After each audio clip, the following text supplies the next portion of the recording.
Բարի երեկո, եթերում է Հորիզոնի գլխավոր թողարկումը այսօրվա մեր ծրագրում։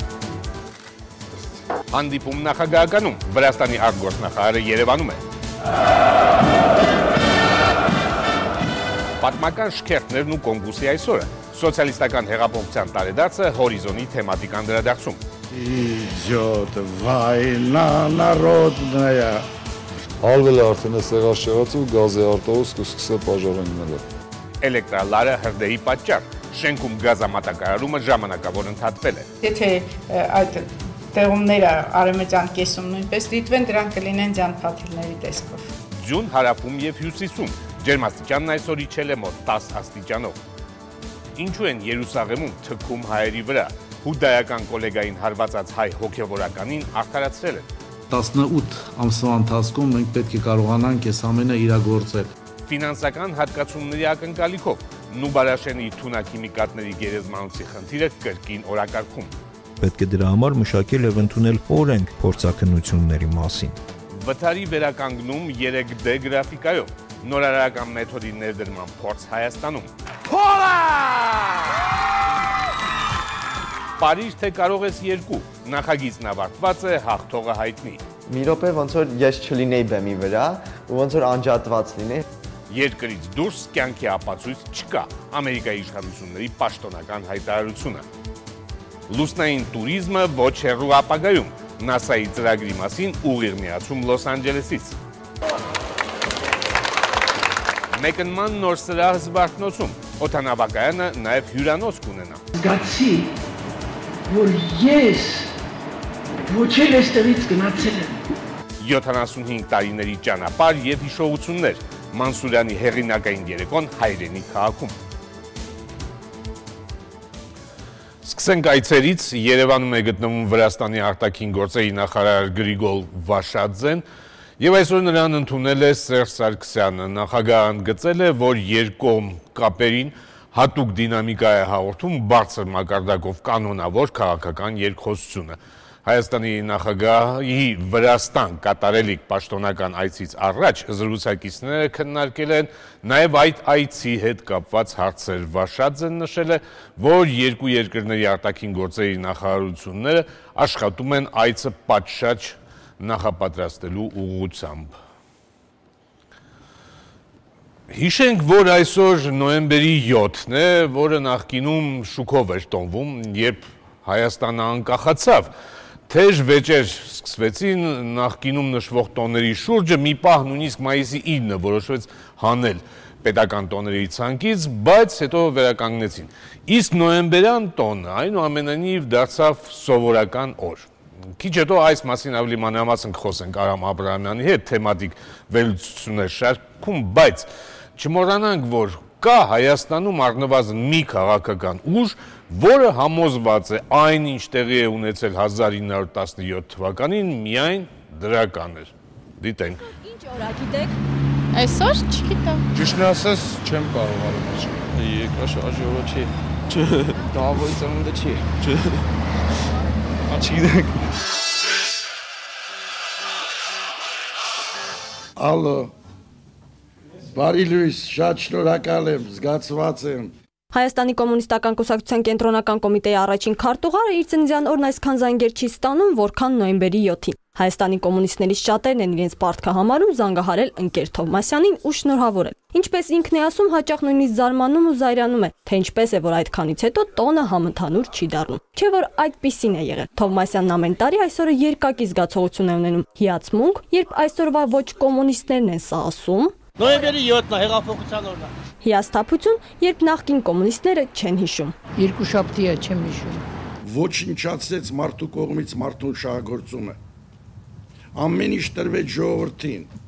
Երբեք ու երբեք չէի գտնի, որ մարդը շահագործեր մեկ ուրիշին եւ նրա աշխատանքի պտուղները ինքը շահեր։ Հոկտեմբերյան սոցիալիստական մեծ հեղափոխությունը այնպիսի ազդեցություն թողեց աշխարհի պատմության վրա, որ շղթայական ձևով սկսեցին շարժվել մյուս երկրները եւ մյուս ժողովուրդները։ Օրը բոլորի համար տոնական չէ, բայց բոլորին նոյեմբերի 7-ի նշանակության մասին հիշեցնելու համար հարմար առիթ է։ Հոկտեմբերյան հեղաշրջմամբ խորհրդային պատմության ժամանակաշրջանը սկսվեց։ 94 տարի առաջ Սանկտ Պետերբուրգում իրականացված հեղաշրջումը Լենինն էր գլխավորում, ինչպես կոմունիստներն էին ասում, բանվոր գյուղացիական դասակարգի շրջանակներում մեծաթիվ համակիրներ ունենալով։ Ճիշտ է, Անդրկովկասում այն միանշանակ չընդունվեց։ 1917 թվականի նոյեմբերի 7-ից հետո ստեղծվեց բանվորագյուղացիական կառավարությունը, ժողովրդական կոմիսարների խորհուրդը, որի պատմության մեջ նաև Շահումյան, Միասնիկյան անուններն առանձնացան։ Այո, միայն Դիմելաձևի սկզբունքը Հայաստանի կոմունիստական կուսակցության կենտրոնական կոմիտեի առաջին քարտուղարը պահանջում է անգամ հարցեր ուղղելուց չփոխել։ Կոմունիստների սկզբունքներն անփոփոխ են, չնայած տոնականության զգացողությունը փոխվել է։ Սա նաև իրենք են ընդունում։ Նոյեմբերի 7-ին տոնական սեղաններ չբացելով։ Ընդգծում են, դրանք միայն այն ժամանակ կլինեն, երբ այս տրամադրությունը վերածնվի շքահանդեսների տրամադրությունը։ Шагает юность по родной земле. Այսօր հայ կոմունիստները բավարարվում են միայն խորհրդային կարգերի հաստատման գործում մեծ ներդրում ունեցած հայրենակիցների հիշատակը հարգելով, ծաղիկներ դնելով։ Կուսակցության կենտրոնական կոմիտեի առաջին քարտուղարը ամեն դեպքում դարձյալ ընդգծում է։ Ինքը հավատում է ոչ թե այսօրվան մանպարակտված, այլ միասնական կոմունիստական կուսակցության հաղթանակին ու վերածնունդին։ Այդ սկզբունքից ելնելով հեռախոսազանգը չի փոխել ու չի փոխելու։ Идет война народная, священная война. Սուրբ պատերազմ է։ Արփիս Քեսյան, Էդվարդ Մինասյան, Հորիզոն։ Արամ, ես ու դու այն սերնդից ենք, որոնց կյանքի մի զգալի մասը անցավ սովետական տարիներին, այդ դու ինչպես ես գնահատում։ Նոյեմբերի 7-ը սկզբից ասեմ, ինչպես եմ գնահատում։ Ես գնահատում եմ որպես Պետերբուրգում տեղի ունեցած բոլշևիկների հեղաշրջում, որը խորացրեց արդեն դրանից առաջ տեղի ունեցած փետրվարին հեղաշրջման հետևանքները։ Սկսվեց անիշխանության, պատերազմի, քայքայման բավականին երկարատև ժամանակաշրջան, որի ընթացքում Արևմտյան Հայաստանը փոխանցվեց Թուրքիային, իսկ Ղարաբաղն ու Նախիջևանը փոխանցվեցին Ադրբեջանին։ Այնուհետև 30-ական թվականներին կայսրությունը վերականգնվեց եւ բովանդակային առումով այդ կայսրությունը ինձ թվում է առանձնապես ցարական կայսրությունից չէր տարբերվում, հնարավորություն էր տալիս մեր նման ազգերին զարգացնել սեփական մշակույթը, սեփական արդյունաբերությունը որոշակի սահմաններով։ Անշուշտ այդ համակարգը ուներ դրական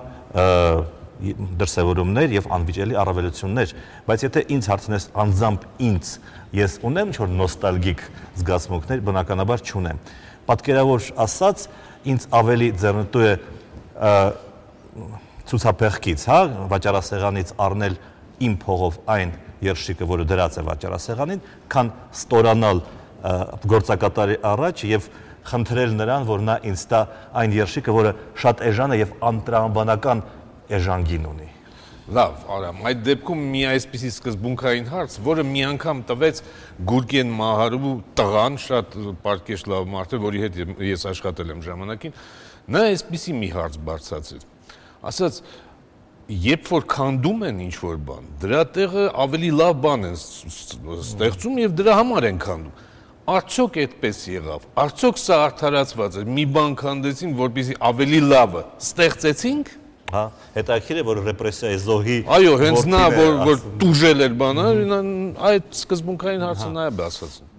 Ես կարծում եմ, որ սխալ է դրված ամենայն հարգանքով սխալ է դրված հարցը։ Ես չեմ կարծում, որ 80-ականների երկրորդ կեսին մենք մի հատ մուրճ ենք վերցրել եւ սկսել ենք Սովետը քանդել։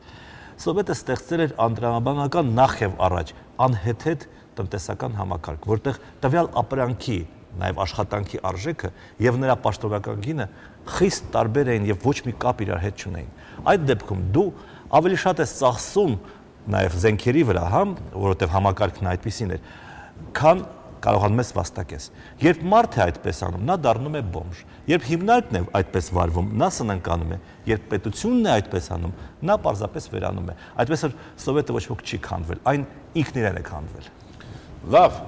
այնուամենայնիվ, բայց հիշենք, որ ուղիղ 70 տարի առաջ պատերազմ էր եւ մեծ տերության մայրաքաղաքում այդ օրը նոյեմբերի 7-ին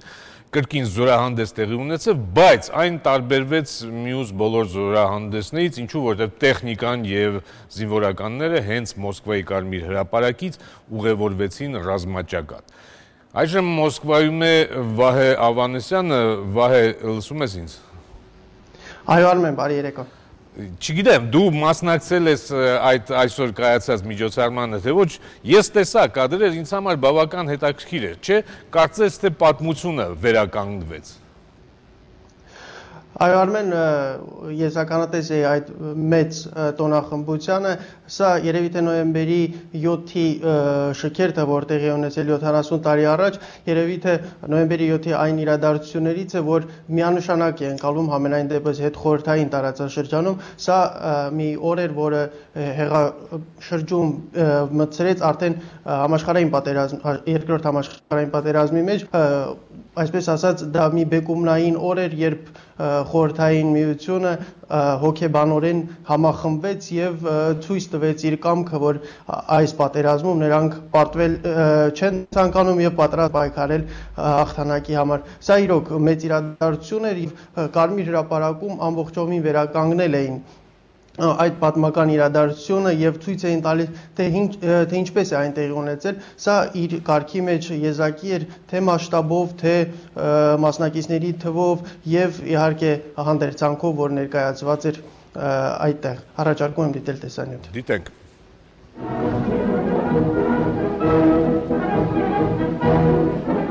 1941 թվականի նոյեմբերի 7-ի շքերթը հայրենական պատերազմի առանցքային իրադարձություններից էր։ Մարտերն արդեն մղվում էին խորհրդային միության մայրաքաղաքի համար, Մոսկվայի բնակչությունը տարհանվել էր, իսկ կարևոր նշանակության շինությունները ականապատվել էին։ Գերմանական զորքերը Կարմիր հրապարակից 13 կիլոմետր հեռավորության վրա էին, իսկ Հիտլերը հրամայել էր նախապատրաստվել մեծ շքերթի, որով իրենց հաղթանակը պետք է ամրապնդեին, տոնական քայլերթով անցնելով Կարմիր հրապարակով։ Եվ այդ պայմաններում 1941 թվականի շքերթը հակառակորդին հոգեբանական հուժկու պատասխան էր։ Советский народ и его Красная Армия разгромят и уничтожат немецких захватчиков. 70 տարի առաջ ուղիղ այսօրը 20,000 զինվորներ, որ տարբեր շրջաններից Մոսկվային օգնության էին եկել, դառնում են տոնական շքերթի մասնակիցներ։ Շքերթի մեխանիկական մասն էին կազմում 30 զրահամեքենաներ, 150 հրասայլեր եւ 300 մեքենաներ։ Նրանք բոլորը զինված էին իրական զենքերով ու Կարմիր հրապարակով անցնելուց հետո անմիջապես ուղղվում են դեպի ռազմաճակատ։ Տոնական շքերթի մասին լուրերը տարածում են ամբողջ խորհրդային միությունով, ինչպես նաեւ թռուցիկների տեսքով հասցնում են թշնամիներին։ Ասում են, որ հենց այս շքերթից հետո է Թուրքիան հրաժարվել պատերազմի միանալու եւ նոր ճակատ բացելու մտքից։ Այսօր 70 տարի անց փորձ է արվում հնարավորինս նույնության վերարտադրել 41-ի շքերթը։ Այն պատմական շքերթի 65 մասնակիցներ այսօր ողջ են եւ նույնիսկ նրանցից 6 հոգի պատերազմական տարիների մեքենայով անցան Կարմիր հրապարակով, գլխավորելով շքերթը։ Շքերթի բացման հրամանը նույնպես 41-ի քայլերթի մասնակիցն է տալիս Մարկ Իվանիխինը։ Смирно! Торжественному маршу! Шагом! Марш! Կարմիր հրապարակ են դուրս գալիս ռազմական ուսումնարանների ուսանողներ, զինվորականներ եւ վետերաններ, բոլորը հայրենականի ռազմահագուստով։ Շքերթի մասնակիցներն իրենց հետ հրապարակ են բերում Մոսկվան պաշտպանած զորքերի զինանշանները։ Այս վերարտադրության մեջ կարելի էր տեսնել, թե ինչպես էին 70 տարի առաջ հագնված ու զինված հետախույզները, հեծելազորն ու հետևակայինները։ Շքերթի գլխավոր զարդը հանրահայտ T-34 հրասայլերն էին, որոնց հետևեցին մոտոցիկլետներն ու զրահամեքենաները եւ ֆաշիստական զորքերի ահուսարսափ դարձած Կատյուշա հրետանիները։ Այս ամենը կարելի էր դիտել նաև հսկայական էկրանների վրա, որ կառուցվել էր Կարմիր հրապարակում։ Դա հատկապես դուր էր եկել վետերաններին, ովքեր այսօրվա գլխավոր հերոսներն են։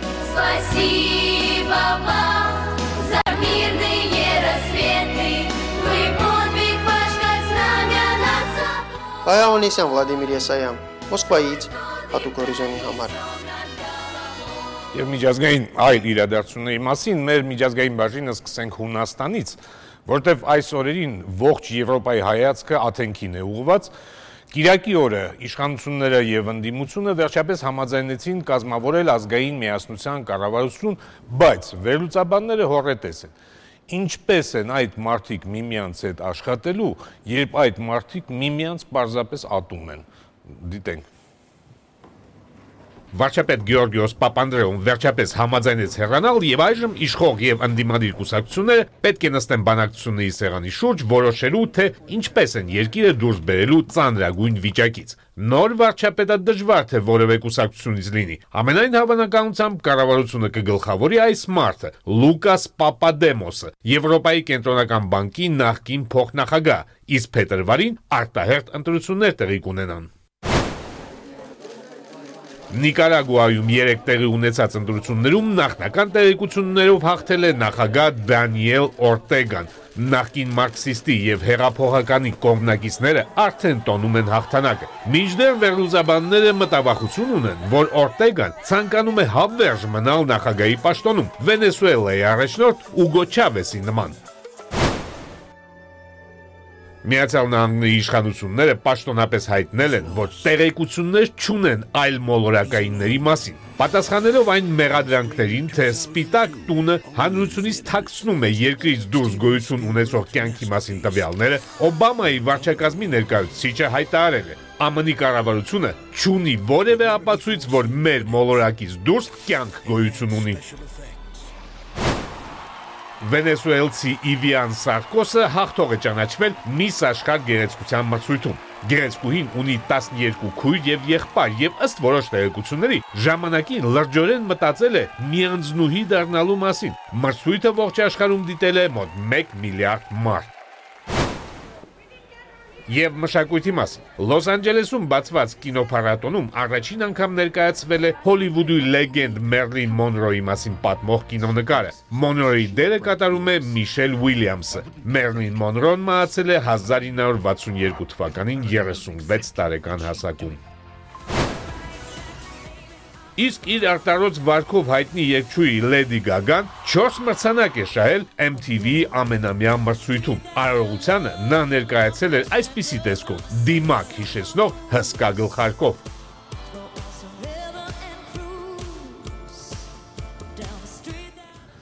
Անդրադառնանք նաև մի թեմայի, որը սովորաբար շրջանցվում է։ Խոսքը այն քաղաքի մասին է, որը թե հրեաները, թե արաբները իրենց մայրաքաղաքն են համարում։ Չմոռանանք սակայն, որ Երուսաղեմում նաև քրիստոնյաներ են ապրում եւ գաղտնիք չէ, որ վերաբերմունքը նրանց հանդեպ երբեմն անընդունելի ձևեր է ընդունում։ Եվ այսօր հենց նման մի դեպքի մասին ենք ուզում պատմել, մանավանդ դրա առիթը կա, օրերս ավարտվեց այդ դեպքի հետ կապված դատավարությունը, Արտյոմ Երկանյանն է ստուդիայում, Արտյոմ, ինչ է տեղի ունեցել, շատ համառոտ կարող ես վերհիշել։ Անցած շաբաթ ավարտվեց դատավարությունը, մեղադրյալը հայազգի մի հոգևորական էր Երուսաղեմում ծառայող, որը մեղադրվում էր այն բանի համար, որ ծեծի էր ենթարկել հուդայական ծայրահեղական օրթոդոքս հոգևորականի, որը թքել էր իր վրա վիրավորելով այդպիսով իր դավանած կրոնը։ Դատը տևեց երկար 3 տարի եւ թեև անցած տարի հայ հոգևորականը արդեն լքել էր Երուսաղեմը, դատավարությունը շարունակվեց եւ անցած շաբաթ, որ ինչպես ասացի, վճիռը հրապարակվեց։ Եվ որքան էլ զարմանալի չէ, դատավորը մերժեց հայցը, հայց, որի դերում հուդայական հոգևորականներ, համարելով, որ այն անհիմն է եւ որ հայ հոգևորականին այս դեպքում չի կարելի ոչինչում մեղադրել, քանի որ թեև նա ինքնապաշտպանության դիմելով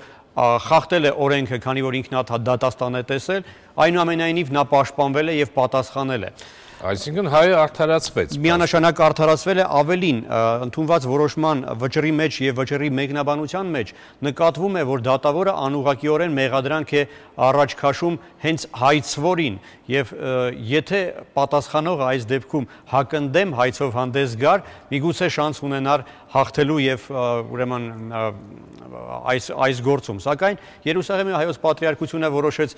իզուր տեղը գրքին չգրգռել ծայրահեղ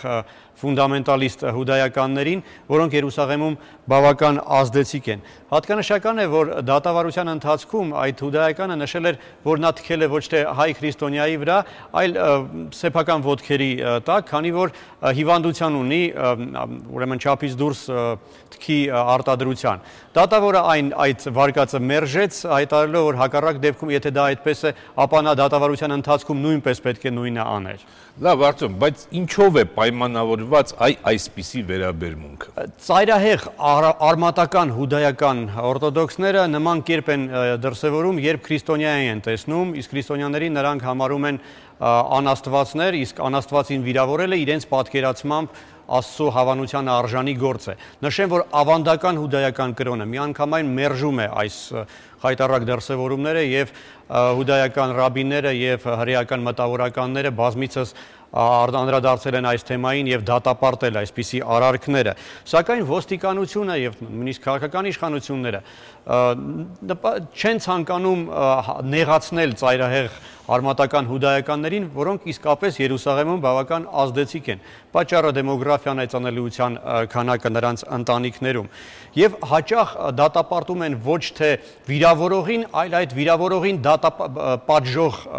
քրիստոնյաներին։ Այդպես է եղել վերջին անգամ 2009 թվականին, երբ երկու հայկական հոգևոր ճեմարանի ուսանողներ ծեծեցին մի հուդայական ծայրահեղական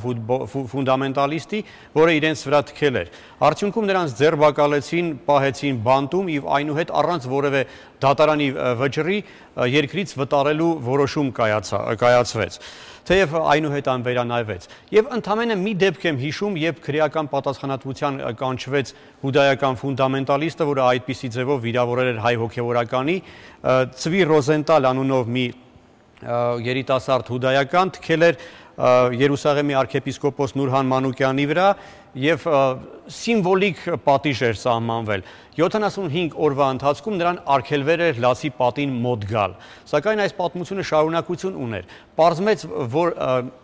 ոստիկանը, որը նրան ձերբակալել էր, բոլորովին պատահաբար ազգությամբ հայ էր։ Տարիներ անց, կես տարի անց, այդ հուդայականը քրեական գործ հարուցեց այդ ոստիկանի դեմ, հայտարարելով, որ շաբաթ օրը, հուդայականների համար սուրբ օրը, հուդայականին ձերբակալելը դա մեղք է եւ հանցագործություն։ Արդյունքը եղավ այն, որ այդ հայազգի ոստիկանը հեռացվեց պաշտոնից եւ այնուհետ դուրս եկավ նաեւ ոստիկանությունից։ Բայց դու անընդհատ հայերի հետ կապված դեպքերի մասին ես ասում։ Արդյոք սա հենց հայերին է վերաբերում այդ վերաբերմունքը։ Ոչ, պետք է միանշանակ ասեմ, որ խոսքը քրիստոնյաների մասին է։ Նման դեպքեր տեղի ունենում հույների, ռուսների, կաթոլիկների նկատմամբ նույնպես, մասնավորապես վերջերս ռուս ուղղափառ եկեղեցու պատի վրա հեբրայերեն գրված էր մահ քրիստոնյաներին, սակայն մի կարևոր հանգամանք։ Հուդայական ծայրահեղական այդ ֆունդամենտալիստները գրեթե առիթ չեն ունենում շփվելու կաթոլիկների կամ ուղղափառների հետ, քանի որ նրանք չեն մտնում քրիստոնեական թաղամաս, իսկ ուղղափառները կաթոլիկները չեն գալիս հուդայական թաղամաս, հրեական թաղամաս։ Մինչդեռ հրեաները գերադասում են դեպի լացիպատ անցնել հենց հայկական թաղամասով, քանի որ այնտեղ է գտնվում իրենց համար սուրբ համարվող Սիոն լեռը, եւ հենց հայկական պատրիարքության հարևանությամբ կամ Արարատ կոչվող փողոցում է սովորաբար նման միջադեպերը տեղի ունենում։ Լավ, շնորհակալություն, Արտем Երկանյանն էր։ Մի լուր Լոռու մարզից, Լոռու մարզի ընդհանուր իրավասության դատարանում այսօր կրկին հետաձգվել է մանկապղծության մեջ մեղադրվող Սերոբ Տեր Պողոսյանի գործով հերթական դատական նիստը։ Այսօրվա նիստում պաշտպանական ճառերով պետք է հանդես գային մեղադրյալի պաշտպանները, սակայն նիստը հետաձգվել է, քանի որ Տեր Պողոսյանի պաշտպանները հայտարարել են, որ դեռ պատրաստ չեն հանդես գալ պաշտպանական ճառերով, եւ դատական հաջորդ նիստը տեղի կունենա նոյեմբերի 14-ին։ Եվ մի նշանակման մասին ոստիկանությունում ոստիկանապետ Վլադիմիր Գասպարյանի հրամանագրով գնդապետ Վարդան Եղիազարյանը ազատվելով Հայաստանում Ինտերպոլի ազգային կենտրոնական բյուրոյի պետի պաշտոնից նշանակվել է ոստիկանության շտաբի պետ։ Անկախ Հայաստանը իհարկե խորհրդային միությունից ժառանգեց հզոր ձեռնարկություններ, թե դրանք ինչ վիճակում են, դա այլ թեմա է, որի շուրջ վեճերը մինչև հիմա շարունակվում են, բայց փաստն այն է, որ խորհրդային տարիներից Հայաստանը ստացավ նաև վտանգավոր ժառանգություն։ Խոսքը Նուբարաշենի թունաքիմիկատների գերեզմանոցի մասին է։ Մոտ 500 տոննա պեստիցիդներ եւ այլ օրգանական աղտոտիչներ այնտեղ թաղվել են 30 տարի առաջ։ Անցած տարի, երևի հիշում եք, տեղանքը բացվել էր։ ինչի հետևանքով բնապահպանական արտակարգ իրավիճակ էր ստեղծվել։ Հայաստանի կառավարությունը այս հարցում օգնություն էր հայցել ԵԱՀԿ-ի Երևանյան գրասենյակից։ ԵԱՀԿ-ն արձագանքեց, այստեղ աշխատել են փորձագետներ, կազմվել է գործողությունների ծրագիր։ Տեղանքը, որը նաև ակտիվ սողանքային գոտում է, փակվել է։ Գործողությունների հաջորդ փուլը ենթադրում է գերեզմանոցի գնահատման հետազոտություններ, որոնց վերաբերյալ հուշագիր են այսօր ստորագրել ԵԱՀԿ-ի Երևանյան գրասենյակի ղեկավարի պաշտոնակատար Կարել Հովստրան և արտակարգ իրավիճակների նախարար Արմեն Երիցյանը։ Տեղանքի հետազոտման և հարակից գյուղերում առողջապահական ռիսկերի գնահատման աշխատանքների արդյունքները ներկայացվելու են դոնորներին։ Ստորագրությունը ասում է այն մասին, որ մենք 18 ամսվա ընթացքում մենք պետք է կարողանանք այս ամենը իրագործել, այսինքն որից հետո կլինի երրորդ փուլը։ Փորձագետները կտան գնահատական, որը պետք է ոչնչացվի, որը պետք է առանձին պահվի, մի խոսքով դա փորձագետների խնդիրն է, երրորդ փուլը արդեն կլինի դա։ Սա այս ոլորտում մեր համագործակցության պաշտոնապես հաստատումն էր։ Շատ կարևոր է, թե այս գործում ով ինչի համար է պատասխանատու։ ԵԱՀԿ-ի համար սա նաև պարտավորություն է, քանի որ տրամադրում է 200,000 եվրո աշխատանքների իրականացման համար։ Այսօր նաև ավտովթարների մասին խոսենք, բայց մեկ այլ տեսանկյունից։ Արևմտյան երկրներում հայտնի PC Crash համակարգը, որը մշակվել է Ժիլինայի դատափորձաքննությունների և ճարտարագիտության ինստիտուտում, հնարավորություն է տալիս 3D գրաֆիկայի միջոցով վերարտադրել ցանկացած ճանապարհատրանսպորտային պատահար և Աքիլես ավտովարորդների իրավունքների պաշտպանության կենտրոնը առաջարկում է եվրոպական փորձը կիրառել նաև Հայաստանում։ Երբ աշխատում էինք այս նախագծի վրա, նպատակը մեկն էր՝ համակարգը ներդնել նաև Հայաստանում։ Հետո պարզվեց, որ դա խնդրի մի մասն է ընդամենը, և դրա համար պետք է նախ օրենսդրական հենք ունենալ, պատրաստել ճանապարհատրանսպորտային պատահարների փորձագետներ, որոնք որպես այդպիսին մեզ մոտ չկան, եւ ամենակարևորը պետք է դրա համար մշակել եւ ընդունել օրենք փորձաքննությունների մասին։ Նրանց, ովքեր այսօր այլ քաղաք էին մեկնել Զվարթնոցից, հաճելի անակնկալ էր սպասում։ Միջազգային օդանավակայանում այսօր բացվել է ուղևորային նոր համալիրի մեկնման սրահը։ Դրանից առաջինն օգտվեցին Երևան-Սանկտ Պետերբուրգ չվերթի ուղևորները և նրանցից մեկն էլ Ֆենյա Եղիազարյանը ստացավ հատուկ վկայական և օդանավակայանի տարածքում գործող խանութներից մեկից $100 չափով գնումներ կատարելու հնարավորություն։ Հայաստանը պետք է ունենա լավագույնը և մենք փորձում ենք անել լավագույնը։ Նոր տերմինալի բացումը Հայաստանի ավիափոխադրումները կբարձրացնի նոր մակարդակի։ Սա դեռ ամբողջը չէ, սպասվում են նոր շինարարական աշխատանքներ։ Օդանավակայանի հարևանությամբ կկառուցվի նոր հյուրանոց, ինչպես նաև դեպի օդանավակայան տանող ուղիղ և բավականին լայն ճանապարհ։ Նման օդանավակայան ունենալը նաև կբարելավի Հայաստանի վարկանիշը ամբողջ աշխարհում և կբերի շատ նոր զբոսաշրջիկներ։ Եղանակը ակնհայտորեն ցրտում է, վերջին 2 օրերին հյուսիսային և հարավային մարզերում առատ տեղումներ են գրանցվել, 3 երեկոյան փրկարար ծառայությունը ահազանգեստացել, որ Սիսիան-Երևան ավտոճանապարհին առատ-Ձյան և ձնաբքի հետևանքով ավտոմեքենաներ են մնացել։ Դեպքի վայր մեկնած փրկարարները խցանումից դուրս են բերել տարբեր մակնիշի 54 ավտոմեքենա։ Մերկասառույց է առաջացել նաև Սելիմի լեռնանցքում, հանրապետության տարբեր շրջաններում դեռ երեկվանից սկսված ձյունը գիշերվա առաջին կեսին կշարունակվի, իսկ գիշերվա երկրորդ կեսին և վաղը ցերեկը սպասվում է առանց տեղումների եղանակ, բայց ջերմաստիճանի նվազում։ Արարատյան դաշտում մայրաքաղաքում կգրանցվի գիշերը մինչև ջերմաստիճանը կնվազի մինչև 4 աստիճան ցուրտ, գիշերը վաղը ցերեկ կբարձրանա մինչև 7 աստիճան տաքություն։ Շիրակում, լեռնային շրջաններում գիշերը մինչև 10-12 աստիճան օդի ջերմաստիճանը կնվազի, ցերեկը մայրաքաղաքում ձյունը ուշ երեկոյան հնարավոր է, շատ թույլ է հավանականությունը, բայց եթե այդ տեղումները արևմտյան կեսում նույնպես դիտվեն, դրանք կլինեն ձյան-փաթիլների տեսքով։ Ձմեռը գալիս է և ձմռան նախապատրաստական աշխատանքները քննարկվել են Երևանի քաղաքապետարանում տեղի ունեցած խորհրդակցության ժամանակ, սանմաքրման ձեռնարկությունների պատասխանատուները հայտարարել են, որ հիմնականում պատրաստ են եղանակային փոփոխություններին։ գույքագրվել են այն ենթակառուցվածքները, որոնք կարող են խնդիրներ առաջացնել ձմռան պայմաններում եւ որոնք լրացուցիչ ֆինանսավորում են պահանջում։ Արտակարգ պատահար մայրաքաղաքում այսօր ցերեկը հրդեհ է բռնկվել մոլդովական փողոցի 27 շենքի բնակարաններից մեկում։ Ըստ մասնագետի, հրդեհի պատճառ է դարձել գազատար խողովակին փաթաթված էլեկտրալարը, կարճ միացում է տեղի ունեցել, ինչն էլ իր հերթին գազի արտահոսքի պատճառ է դարձել։ Բնակարանում եղել է տունը վարձակալող Ռուզաննա Հովսեփյանը, բռնկված կրակը հարևանների օգնությամբ փորձել են մարել ջրով եւ ծածկոցներով, մինչեւ օգնություն է եկել հրշեջներից եւ գազի տեսության աշխատակիցներից։ Կրակը մարվել է, շենքում գազամատակարարումը մոտ 1 ժամով դադարեցվել է։ Ես միացել եմ, որ գործանեմ, մտակ ջրի համար։ Դուր ծելում հոսանքը անջատվեց, այս լավ գազով կտակացնեմ, գազնի անջատի ասից սպաց ես շնուրները տեսա, որ սևացած է, ասիչնեմ դա հարցերուց եմ հայվանային ասում, չնայած չեմ ճանաչում ոչ մեկին, ենա ստիպված, հելա որ գնեմ դուրը բացելուց նկատեցի, որ արդեն հրդեհը սկսվել է, ոտենց վարվեց լրիվ ընկավ ներքև, գազի այդ բանը,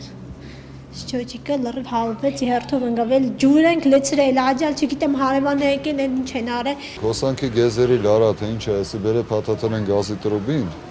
գազի տրուբեն էլ ընդ ներս ինչ-որ բան են միացրել, այդ լարը վնասվել է կպել գազի տրուբին ու ընդհանուր արդեն սա այս խողովակները բանը այտենց հրդեհը դրանից է առաջացել։ Հալվել է արդեն այս եղած ու գազի արտահոսք ու սկսել պաժարենգնելը։ Անցնենք տիեզերական թեմաների։ Մի քանի օր առաջ երևի գիտեք ավարտվեց մի գիտափորձ։ 6 տիեզերագնացներ գնացին Մարս եւ հետ եկան, իրականում իհարկե ոչ մի տեղ էլ նրանք չէին գնացել, այլ ավելի քան 500 օրով մեկուսացվել էին Մոսկվայի ինստիտուտներից մեկում։ Ասում են, որ իրական թռիչքը դեպի Մարս մոլորակ տեղի կունենա մոտ 20 տարուց միայն, բայց այդ ընթացքում ավելի ու ավելի շատ մարդիկ հնարավորություն կունենան թռչել տիեզերք եւ ի վերջո տիեզերական թռիչքները մի սերնդի աչքի առջև առօրեական բան կարող են դառնալ։ Լոս Անջելեսի տաղավարում է հիմա Դերենիկ Յափուջյանը։ Դերենիկ, լսում ես ինչ։ Այո, բարի երեկո Արմեն։ Բարի երեկո Դերենիկ, տես, ասում են Ամերիկայում ամեն ինչ ի վերջո կոմերցիոն է դառնում, այդպիսի տարածված կարծիք կա։ Ճիշտ է, որ նման մի ծրագիր էլ տիեզերական թռիչքների հետ կապված է մշակվել։ Կարծեմ այո, Արմեն, NASA-ն պաշտոնապես պատրաստվում է լուսնային туриզմի, բայց մինչև туриզմը նրանց համար ովքեր չգիտեն, որ NASA-ն հապավում է National Aeronautics and Space Administration, որը Google-ը թարգմանեց հետևյալ կերպ. ավիացիայի եւ տիեզերքի ադմինիստրացիա։ Հիմնվել է 1958 թվականին, ունի 18900 աշխատակից։ Գործում է պետական դոտացիայով, տարեկան բյուջեն 17.6 միլիարդ դոլար։ Այսօր NASA-ն արդեն սկսել է պլանավորել, թե լուսնի որ մասում պետք է վայրեջ կատարեն լուսնային առաջին զբոսաշրջիկները։ Ըստ նարսայի փորձագետ Բեթ Օլեյրի, իրենք տեսարժան վայր են մարում լուսնի բոլոր այն տարածքները, ուր վայրեջք են կատարել ամերիկյան տիեզերանավերը եւ տիեզերագնացները։ Ասեն, որ 1969 թվականից մինչև 72 թվականը ամերիկացիները 6 տիեզերանավ են հասցրել լուսին եւ բարեհաջող ետ վերադարձրել, եւ բոլոր 6 տիեզերանավերն էլ վայրեջք են կատարել լուսնի տարբեր մասերում։ Բայց խնդիրը այն է, որ այս թռիչքներից հետո լուսնի վրա մեծ քանակությամբ երկրից բերված առարկաներ են մնացել, դրոշակ, ֆոտոապարատ, հեռուստացույց, գործիքներ եւ այլն, որոնք ըստ NASA-ի իրենցից թե գիտական եւ թե պատմական մեծ արժեք են ներկայացնում, իսկ տուրիստները կարող են փչացնել դրան։ Օրինակ, անզգուշորեն տրորել Արմստրոնգի առաջին մարդու ոտնահետքը այլ մոլորակի վրա։ Այդ իսկ պատճառով NASA-ն առաջարկում է, այստեղ սկսվում է հետաքրքիրը։ NASA-ն առաջարկում է մինչև տուրիստների լուսին հասցնելը լուսնի բոլոր այն տարածքները, ուր վայրեջք են կատարել ամերիկյան տիեզերանավերը, հայտարարել ազգային պարկ կամ պահպանվող տարածք։ NASA-ն անգամ հրապարակել է լուսնային առաջին օրենքները։ Օրինակ, պահպանվող տարածքի 40 քառակուսի կիլոմետր տրամագծով հայտարարվում է no-fly zone, այսինքն ոչ ոք չի կարող թռչել այդ տարածքի վրայով։ Ուրեմն զբոսաշրջիկները 82 մետրից ավել չեն կարող մոտենալ տեսարժան վայրերին եւ այլն։ Արմեն, ես անկեղծ հասկանում եմ նրանց մտաբախությունը։ Իրոք, եթե ասենք մասնավոր լուսնային туриզմ արագ զարգանա, առաջին տուրիստները լուսնային անօրենության մթնոլորտում անմիջապես կթալանեն հնարավորը եւ մյուս օրը կծախեն eBay-ով։ Ես հարանում եմ, որ այդ առարկաները պատկանում են NASA-ին, բայց նրանք այնպես են խոսում ու շարժվում, կարծես լուսինն իրենց է պատկանում։ Ես այստեղ աղբ եմ թողել, ուրեմն իմ ազգային պարկն է սա։ Բավական տարօրինակ ես կասեի մոտեցում եւ շատ դժվար է երկրում նստած լուսնի մասին օրենքներ գրել։ Վերջում էլ Արմեն ասեմ, որ ինձ լուսնի հետ վերաբերող, լուսնի հետ կապված մի հանելուկ էր տանջում մինչեւ այսօր եւ այսօր վերջապես պարզեցի։ Լուսինը իր առանցքի շուրջ պտտվելով հանդերձ մեզ միշտ մի երեսով է երևում, մի կողմով, եւ որ աշխարհի անկյունից էլ նայեց։ Եվ այսօր ես պարզեցի թե ինչու։ Պարզում է, որ երբ լուսինը մեկ շրջան է կատարում իր առանցքի շուրջը, նույնքան ժամանակում, որքան նա ուրեմն պտտվում է երկրագնդի շուրջը, ու փաստորեն պտտվելով իր առանցքի շուրջը միշտ մի երեսով է երևում մեզ։ Այսքան է Արմեն։ Դե կգնանք այնտեղ, հենց այնտեղ տեղում երկրորդ երեսը կտեսնենք։ Շնորհակալություն Դերենիկ Յափուչյանն, վերադառնանք Երևան։ Այսօր Թուրքի նախարար Հրանուշ Հակոբյանը Հայաստանի նախագահի մրցանակ է հանձնել եգիպտահայ ականավոր գործիչ, գրող հրապարակախոս Արև օրաթերթի խորհրդատու Պերճ Թերզյանին։ Պերճ Թերզյանը մեկ մատենագրության և 60-ից ավելի հոդվածների հեղինակ է, 1977 թվականից Արև օրաթերթի խմբագրական խորհրդի անդամ է։ Անկախության 20-րդ տարեդարձի առթիվ հայապահպանության գործում ներդրած ծանրակշիռ ավանդի, հայրենիքին մատուցած ծառայությունների, ինչպես նաև Հայաստանի Հանրապետության և օտարերկրյա պետությունների միջև բարեկամության ամրապնդմանը մեծապես նպաստելու համար Պերճ Թերզյանին պարգևատրել Մխիթար Գոշ մեդալով։ Յուրաքանչյուր խոսք, որ լսի, բարդավորեցուցիչ է եւ այս շքանշանը, որ գդրվի հանրապետության կամ մեդալը, որ գդրվի հանրապետության նախագահային կողմի, բարդավորեցնի առավել եւս բարելու ասկային գործին եւ աշխատանք դնելու ինքնաբաստ եգիպտահայ քաղաքին, մեր համայնքին, մեր ժողովրդին, մեր եկեղեցին եւ մեր հայրենիքին։ Եվ մշակույթի մասին երեկ Տիգրան Մանսուրյանը այցելել է իր հայրենի քաղաքը Արթիկը։ Դե հասկանալի է մանկության հուշեր, հետաքրքիր հանդիպումներ, տեղափոխվենք Արթիկ։ 9 տարիները, որոնք անցել են Արթիկ քաղաքում, դարձել են ընտանիքի ավագ որդու Տիգրան Մանսուրյանի հիշողությունների օրագրի ամենապայծառ էջերը։ Այստեղ նա սովորել է տառերը, ճանաչել երաժշտությունը, ապրել առաջին սերն ու վայելել փոքր քաղաքի բնակչության մտերմությունը։ Ուզում էի ձեր հույսերը արդարացրած վերադառնալ մի օր, եւ տարի անցավ, տասնամյակ անցավ, 2 տասնամյակ անցավ, ես ասում եմ դեռ շուտ է։ Ես դեռ պետք է ուտակեմ, ես դեռ պետք է հավաքեմ այն ինչը, որ ինձ իրավունք կտա ներկայանալ եւ ասելու ես ահավասիկ։ 55 տարի անց Մանսուրյանը վերադարձել է մանկության թարմ հիշողություններով։ Ալագյազի փեշերին դողացող քամու մեջ մեղեդի էր փնտրում, վայելում Հարճավանքի կամ Լմբատավանքի շուրջ տեղի ունեցող տոնակատարությունների երգերաշտությունը։ Այս ամենը դարձավ Մանսուրյանի հոգևոր հարստությունը, տպավորվում էր անգամ Պեմզաշենում թաղման ծեսի ժամանակ հնչած դուդուկի մեղեդուց։ Դա տխուր մեղեդի է։ Տարիներ հետո, երբ որ պետք եղավ Գիգորի մեղեդին անել ֆիլմում, ես այդ մեղեդին վերեցի։ 1956 թվականին Մանսուրյանը տեղափոխվեց մայրաքաղաք շարունակելու երաժշտական կրթությունը, սակայն մանկության քաղաքից երբեք չի բաժանվել, խոստովանում է Մանսուրյանը։ Այդ քաղաքն էլ ձևավորեց այն սերը, որը տածում է փոքր բնակավայրերի նկատմամբ։ Ես իմ երաշխի մեջ երբեք չեմ եղել մեծ քաղաքի երգիչ, ես եղել եմ փոքր քաղաքավի, փոքր բնակավայրի, փոքր շրջանակի մարդկանց հարաբերությունների երաշխուն գրող մանավանդ ֆիլմերում եւ դրա համար իմ կտոր մի երկինքն է մեր մանկության տանգն է 5 օրերի երգ կամ Գիգոր կամ բոլորը այնտեղ այդ նույն իրականությունից եւ դրա բնօրինակը բնորանը ինձ համար եղել է Արթիկը։ Եթե հայ ֆիլմը 4 կինոնկար էր նկարում, 3-ի երաժշտությունը ես էի գրում, պատմում է Մանսուրյանը։ Դրանք տարիներ էին, երբ կոմպոզիտորը հնարավորություն ուներ աշխատել հայ մեծ ռեժիսորների հետ, ստեղծագործել նվիրվածությամբ, որը երբեք չի լքում իրեն։ Օրերանց Բերլինում ու Գերմանիայի եւս 4 քաղաքներում հնչելու է Մանսուրյանի ռեկվիեմը նվիրված հայոց ցեղասպանության զոհերի հիշատակին։ Մայստրոն շարունակում է ստեղծագործել, ու միայն հիշողությունները չէ, որ Մանսուրյանին կապում են Արթիկի հետ։ Եկել էր պատմելու նաեւ այն ճանապարհի մասին, որն անցել է 75 տարիների ընթացքում ու մեկ անգամ եւս հաստատվելու իր համոզմունքներում։ Քան հստակ զգացի, որ ես ոչ էլ այստեղից գնացել եմ։ Վարդուհի Արզումանյան, Ռուբեն Գալստյան, Հորիզոն։ Եթե 3 առաջի օրը դիտել եք Պարիր թե կարող ես հաղորդումը Շանթ հեռուստատեսությամբ, երևի գիտեք արդեն, որ հաղթողը ամերիկացի է, այսինքն Փոլ Կարմիրյանը իհարկե ազգությամբ հայ է, բայց Միացյալ Նահանգների քաղաքացի։ 5 ամիս առաջ նա առաջին անգամ եկավ Հայաստան, իսկ շաբաթ օրը դարձավ հաղթող։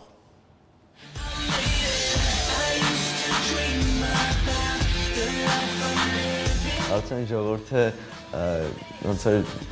չհասկացավ ինձ, այն առումով, որ ոնց որ չգիտեր ինչ էի ես ասում, ինչ ուզում էի արտահայտվել, բայց շատ ուրախ եմ, որ սկսեցի ավելի հեշտությամբ արտահայտվել։ Մետրոյում, փողոցներում ամեն ինչ կարդում էի, կողքերս կարդում էի, փորձում էի ոնց որ այդ հիշողություններս հետ բերեի։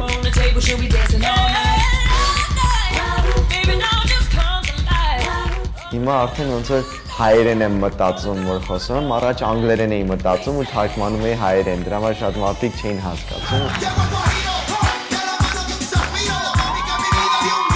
Զարմացա որ եկա, պուլպուլակ երբեք մեր մոտ չկար ու առաջի անգամն էր, որ երբեք պուլպուլակի տեսնեք, կան ֆանտաններ, որ ոնց որ մեր մոտ սխում ես ու ջուրը դուրս է գալի, այդտենց ես խմում, բայց այստեղ անընդհատ հոսում է, ոչ թե հոսում, անընդհատ ջուրը ոնց որ աշխատում է ու տենց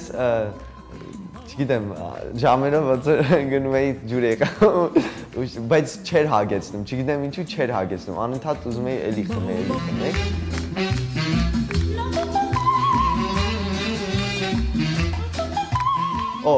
Բան կերա, ինչ է կոչում, իշլի քուֆտա և քուֆտա, էդ է շատ սիրեցի։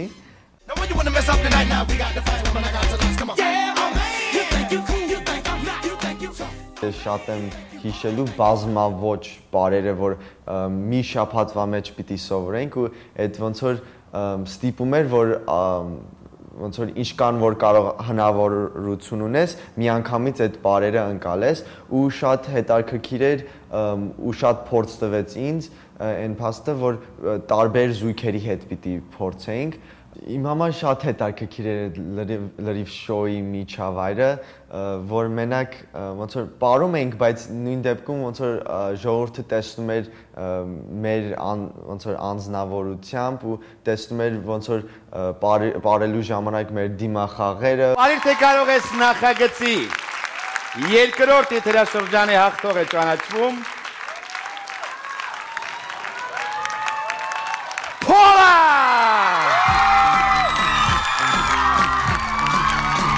Շնորհավորում ենք, Փոլ! Գնացի տուն, սկայպ արեցի ծնողներիս հետ, շնորհավորեցին, իրանք է շատ ուրախ էին, իրանք կարծում եմ, ես շատ ուրախ էի, բայց իրանցից զգում էի, որ ավելի ուրախ էին իմ համար, ու տենց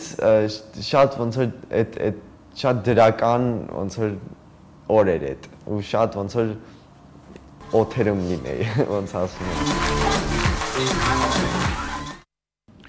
Եվ սպորտի մասին, այսօր հայտնի դարձավ, թե ինչ երթուղիով է Մեծ Բրիտանիայում տեղափոխվելու օլիմպիական կրակը, բայց թե ինչպիսին է լինելու օլիմպիադայի բացման հնարավորությունը, ինչպես է վարվելու կրակը մարզադաշտում, խիստ գաղտնի է պահվում։ Եվ քանի որ Անգլիայից խոսեցինք, ասենք, որ անգլիական Տոթենհեմ ֆուտբոլային ակումբի գլխավոր մարզիչը մոտ 1 ամսով կարող է զրկվել աշխատանքից,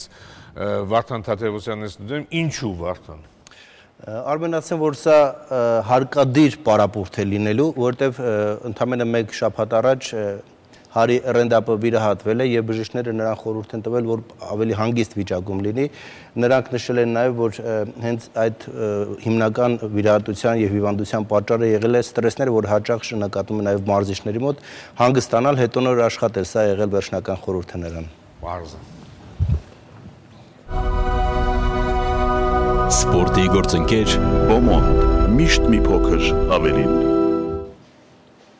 Հայաստանի ֆուտբոլի ֆեդերացիայի շտաբ գրասենյակում այսօր տեղի ունեցել Հայաստանի գավաթի 2012 թվականի խաղարկության վիճակահանությունը, մասնակից 8 թիմերը ընդգրկված են 2 զամբյուղներում։ Առաջնում հայտնվել է 2011-ի առաջնության առաջին 4 հորիզոնականները զբաղեցրած թիմերը, որոնք կմրցեն 5-ից 8-րդ տեղերում հանգրվանած ակումբների հետ։ Ուլիսը կխաղա Արարատի, Փյունիկը Միկայի, Գանձասարը Իմպուլսի, Շիրակը Բանանցի հետ։ Առաջին հանդիպումները տեղի կունենան նոյեմբերի 19-ին եւ 20-ին, իսկ պատասխան հանդիպումները նոյեմբերի 23-ին եւ 24-ին։ Հիշեցնեմ, որ Ուլիսը, Փյունիկը եւ Գանձասարը արդեն ապահովել են իրենց տեղը Եվրագավաթներում, եւս մեկ ուղեգիր խաղարկվելու է Հայաստանի գավաթի խաղարկությունում։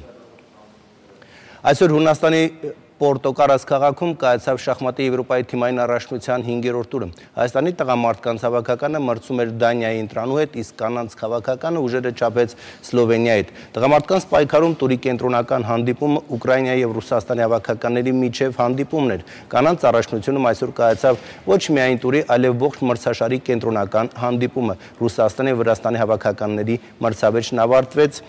Ռուսաստանի հավաքականի հաղթանակով 2.5, 1.5 հաշվով, իսկ տղամարդկանց մրցաշարում այսպիսի արդյունքներ գրանցվեցին. Հայաստան, Դանիա 3.5, Ադրբեջան, Ֆրանսիա 2.2, Բուլղարիա, Գերմանիա 3.1, Ռուսաստան, Ուկրաինա 2.5, 1.5։ Հայաստան, Սլովենիա կանանց մրցավեճում գրանցվեց 2.2 հաշիվ, Էլինա Դանելյանն ու Մարիա Կուրսովան պարտվել են, Լիլիթ Գալոյանն ու Լիլիթ Մկրտչյանը հաղթել։ Փարիզում մեկնարկել է ծանրամարտի աշխարհի առաջնությունը, Հայաստանի ներկայացուցիչներից առաջինն ասպարեզ է դուրս եկել 53 կիլոգրամ քաշային Իզաբելա Յալյանը, 16-ամյա ծանրորդուհու համար այս առաջնությունը պարզապես փորձ ձեռք բերելու հնարավորություն է, ուստի արդյունքներն էլ համեստ էին։ Երկամարտում Իզաբելան բարձրացրեց 168 կիլոգրամ եւ հանգրվանեց 25-րդ հորիզոնականում, որը Հայաստանի կանանց հավաքականին տվեց օլիմպիական վարկանիշային 9 միավոր։ Իսկ այս քաշային կարգում չեմպիոնի կոչումը նվաճեց Ղազախստանը ներկայացնող Զուլֆիա Չինշանլուն 227 կիլոգրամ արդյունքով։ Թենիսի կանանց Չեխիայի հավաքականը Fed Cup-ի եզրափակիչում 3-2 հաշվով հաղթել է ռուսաստանցիներին։ Թենիսի կանանց աշխարհի ոչ պաշտոնական թիմային առաջնության եզրափակիչը տեղի ունեցավ Մոսկվայում։ Հաղթական միավորը չեխերի համար նվաճեցին Լյուսի Հրադեցկան եւ Կվետա Պեշկեն, որոնք երկու խաղափուլերում հաղթեցին Մարիա Կիրիլենկոին եւ Ելենա Վասենային։ Նախորդ անգամ Չեխիան Fed Cup-ը նվաճել էր 1988 թվականին։ Ֆուտբոլի Իսպանիայի առաջնության 12-րդ տուրում Բարսելոնան կարողացավ շատ դժվարությամբ 1 միավոր վաստակել։ Հյուրընկալվելիս կատալոնական ակումբը ոչ ոքի 2-2 հաշվով խաղաց Բիլբաո Ատլետիկոյի հետ եւ Ռեալից հետ է մնում 3 միավոր։ Արքայական ակումբն իր հերթին 7-1 հաշվով սեփական արկիտակ հաղթեց Օսասունային եւ մրցաշարային աղյուսակը գլխավորում է 28 միավորով։ Բռնցքամարտի աշխարհի նախկին չեմպիոն գերծանր քաշային Ջո Ֆրեզերի մոտ լիարդի քաղցկեղը հայտնաբերվել։ 67-ամյա Ֆրեզերի առողջական շանսերը շատ փոքր են։ Նշենք, որ 1964 թվականին Ջո Ֆրեզերը դարձել է օլիմպիական չեմպիոն։ Ֆրեզերը նաև պատմության մեջ առաջին բռնցքամարտիկն էր, ում հաջողվեց հաղթել լեգենդար Մոհամեդ Ալին 1971 թվականին։ Այսքանը։ Շնորհակալություն Վարդան եւ մեր վերջին տեսանյութը, որը նվիրված է կուսակցական գործունեությանը, դիտեք, իսկ ես ձեզ հրաժեշտ եմ տալիս, տեսություն ամենայն բարիք։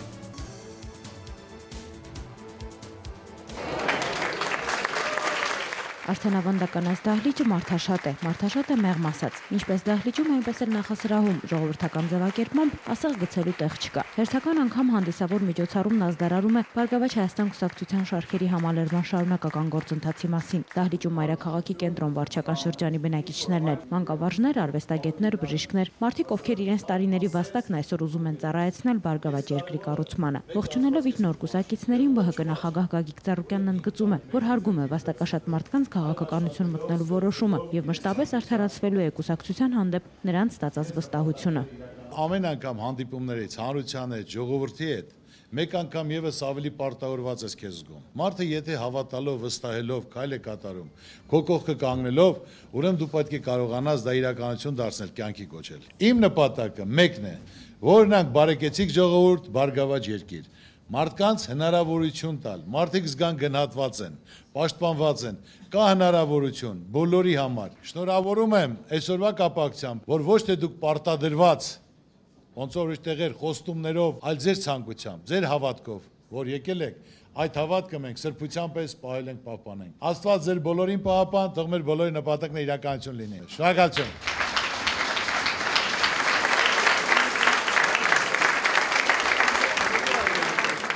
Կուսակցականները նշում էին, որ իրենց մեծագույն ցանկությունն է եղել հենց ԲՀԿ առաջնորդի ձեռքից ստանալ իրենց կուսակցական տոմսերը։ Հենց սրանով է պայմանավորված նաև ԲՀԿ նախագահի մարզային այցելությունների ժամանակ մեծ թվով կուսակցականների անդամագրումը, քանի որ մարզաբնակների համար եւս խորհրդանշական է հենց Գագիկ Ծառուկյանից իրենց կուսակցական անդամատոմսերը ստանալը։ Մարդու գործունեությունն ու կենսագրությունը վստահություն են ներշնչում միանալու նրա ղեկավարած քաղաքական կառույցին։ Նշում են ԲՀԿ շարքերը նոր համալրած կուսակցականները մանրամասներով քաղաքականություն մտնելու իրենց որոշումը։ Որոշման շարժառիթների շարքը շարունակական է։ Բարգավաճ Հայաստան կուսակցությունը իրոք արդար կուսակցություն է, որի հետ կարելի է կապել մեծ հույսեր եւ ունենալ հաջողված ապագա։ Իր գործերով, իր արարքներով վստահություն է ներշնչում։ Ես ընտրել եմ Բարգավաճ Հայաստան կուսակցությունը, քանի որ այն իրոք գնահատում է մարդու կարծիքը։ Շատ կարևոր է, որ երիտասարդները առաջնորդվեն լիդերի հետևից գաղափարախոսությունով։ Միջոցառումը շարունակվում է արդեն նախասրահում, որտեղ տոնական սեղանները, շնորհավորանքներն ու բարեմաղթանքներն են։ Միասին արդյունավետ աշխատելու պատրաստակամությունը եւ յուրաքանչյուրի կողմից մեր երկիրն ավելի լավը դարձնելու ձգտումն ու երազանքը։ Այդ ճանապարհին դրվում է առաջին քարը։ Ներկաները կուսակցության նախագահի ձեռքից ստանում են իրենց անդամատոմսերն ու կրծքանշանները, որոնք այսուհետ վկայելու են իրենց քաղաքական ընտրության մասին։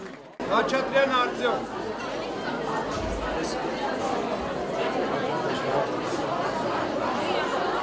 Հաջորդիվ արդեն անկաշկանդ մթնոլորտում շարունակվում է կուսակցականների ու Գագիկ Ծառուկյանի ծանոթությունը։ Անկեղծ զրույց, մշտապես միմյանց կողքին գտնվելու պատրաստակամություն, առջևում միասնական թիմային աշխատանքի շրջանն է, եւ բոլորս ու յուրաքանչյուրս ենք պատասխանատու կատարված աշխատանքի որակի համար, ամփոփում է Գագիկ Ծառուկյանը։